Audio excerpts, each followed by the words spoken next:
Olá pessoal, tudo bem com vocês? Eu espero que sim. Sejam bem-vindos ao canal. Eu sou a Carola. Para quem gosta desse conteúdo e mais ainda dos relatos de lobisomens, estamos recebendo muitos e-mails. Quero agradecer a vocês a interação.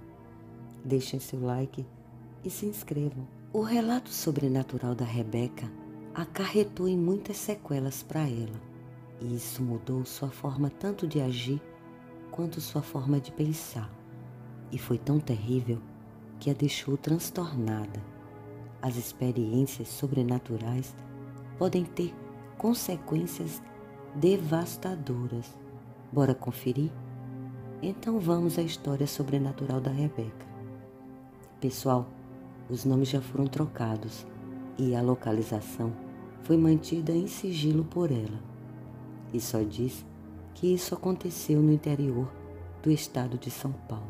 Já passei dos 40 e há uns 12 anos atrás, eu e a Paula, amiga há uns 25 anos, fizemos uma viagem ao rancho da família de meu marido, o Adriano. Eu sou a Rebeca e o sonho da Paula era andar a cavalo, pois ela nunca viu um de perto.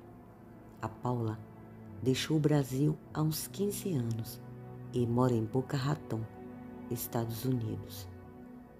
Eu ando a cavalo desde os 10 anos e chegando ao rancho, seu Bruno, que cuida da propriedade, selou 2 cavalos e fomos passear. Dei a Paula o mais tranquilo e calmo dos 2. Ela estava muito feliz, mas ainda tinha muito medo, não sentia ainda confiança. E vocês nem imaginam o trabalho que deu para ela conseguir montar. Assim mesmo ficamos, perto do rio que cruza o rancho. Tomamos banho e decidimos ir a um bar a uns 8 quilômetros do rancho. Ficava na vila, onde se concentrava a maioria das casas, e saímos por volta das 6 horas da noite. Só a lua nos iluminando, deixando bem claro para vocês que nós só bebemos água de coco. Nenhum álcool foi envolvido nesse relato. Passamos por um cemitério antigo de família. Não tinha nenhuma casa por perto. Como eu falei, se concentravam na vila, onde havia o bar. Os cavalos já conheciam o caminho, e se nós nos perdêssemos, eles nos levariam direto para o rancho. Cerca de 6 ou 7 cavaleiros passaram por nós. Noite, cumprimentaram a gente, perguntaram se nós estávamos perdidos. Dissemos que não, que éramos do rancho do Adriano, e seguiram o caminho. A Paula estava insegura, foi criada na cidade e não conhecia o campo. Tinha medo até de galinha, morria de medo de quase todos os bichos que você pensar. Eu não. Fui criada em roça, viajando sempre com meus avós para a fazenda que eles tinham, e meu único medo é o de cobra. Aí a coisa pega. Olhei pelo canto do olho e vi uma sombra. Virei a cabeça e diante dos meus olhos estava uma criatura peluda, olhando para mim. Tinha quase 2 metros. Não fazia nenhum ruído, somente me olhava acompanhando meus passos. Olhava com raiva. Seus pelos eram tão negros, mais que a própria escuridão da noite. E ele rosnou para mim. Não foi alto, apenas ameaçador. Era um bicho sobrenatural. A estrada por onde íamos tinha muitas árvores, a maioria mangueiras. E ele estava entre uma delas, parado só observando. Meu corpo não me pertencia mais de tanto tremer. Mas pensei em me manter calma, pois a Paula daria um chilique se o visse. Falei baixo para ela. Paula, fica calma. Tem alguém ali nos observando. Não se mexa. E ela começou a chorar abaixo. Como assim tem alguém ali? Procure se manter calma. Vou segurar as rédeas do seu cavalo e vamos correr. Está bem? Ela balançou a cabeça, fazendo que sim. O bicho não parecia nos querer fazer mal, pois continuava parado, só olhando, como se fosse um espectador curioso. E antes que eu segurasse as rédeas do cavalo dela, foi tão de repente que eu nem consegui entender. A Paula se desequilibrou da sela e caiu. Foi um tombo feio, mas só se arranhou. Desci devagar, olhando para a criatura, tentando manter minha cabeça no lugar. E ela, a criatura, estava lá. E a Paula olhou e o viu e começou a gritar. Talvez tenha sido isso que enfureceu o bicho, que começou a berrar raivoso para nós duas.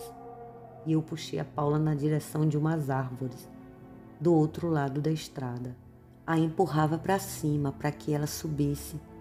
Os galhos não eram tão grossos e fiquei com medo de que quebrassem. Enquanto eu a empurrava, não tirava os olhos dele. E quando ela conseguiu se segurar no tronco da árvore, ele veio para cima da gente. E andava como um humano, com as duas patas de pé, sem pressa, nos cercando, olhando com aqueles olhos grandes amarelos. Eu subi tão rápido naquela árvore que, pensando bem, até hoje eu não sei como eu consegui. Dizem que a vontade de viver e a sobrevivência nos tornam seres além de nossas capacidades. Fiquei agarrada no tronco, temendo que ele se partisse. Era tão fino. Fiquei nas pontas dos pés. Ele deu um pulo tão alto que chegou a nos alcançar e acertou meu calcanhar. Com isso, perdi a palma do pé esquerdo, a planta do pé, que ele acertou em cheio. As garras pareciam navalhas quando me acertaram de tão afiadas. Na hora, eu não senti dor nenhuma. Gritávamos como loucas e logo depois, mas o que pareceu uma eternidade, ouvimos disparos de armas de fogo. Eram muitos tiros na direção do bicho. Ele arfava, berrava, acertando os galhos com a força das garras, destruindo parte do tronco. Havia muito sangue escorrendo do meu pé e creio que o acertaram, pois ele berrou de dor e fugiu, se escondendo pela mata na escuridão da noite. Os cavaleiros que encontramos mais cedo na estrada ouviram nossos gritos e voltaram para nos socorrer. Fomos salvas e alguns correram atrás do bicho tentando caçá-lo. Foi uma aventura muito dolorosa para mim e para minha amiga Paula, que tem bem mais medo do campo hoje. E eu tenho usado uma prótese no pé, que me dá um certo conforto, mas eu nunca mais seria a mesma depois disso. E eu que não tinha medo algum da roça, nunca mais fui ao rancho, e ele foi posto à venda. O Adriano me contou, depois de falar com os nossos salvadores, que o bicho que nos atacou era um lobisomem. Os cavaleiros que salvaram as nossas vidas o perseguiram, mas o perderam de vista na entrada da vila. E esse foi o final do relato da Beca, que não teve muita sorte com seu encontro com o lobisomem. Sua história paranormal foi realmente perigosa. Tudo poderia ter dado muito errado e poderia ter sido bem pior. E vocês conhecem alguma história sobrenatural? Teve alguma? Conhece alguém que teve? Mande para nosso e-mail. Obrigada, pessoal. Até a próxima história sobrenatural. Beijos. Tchau.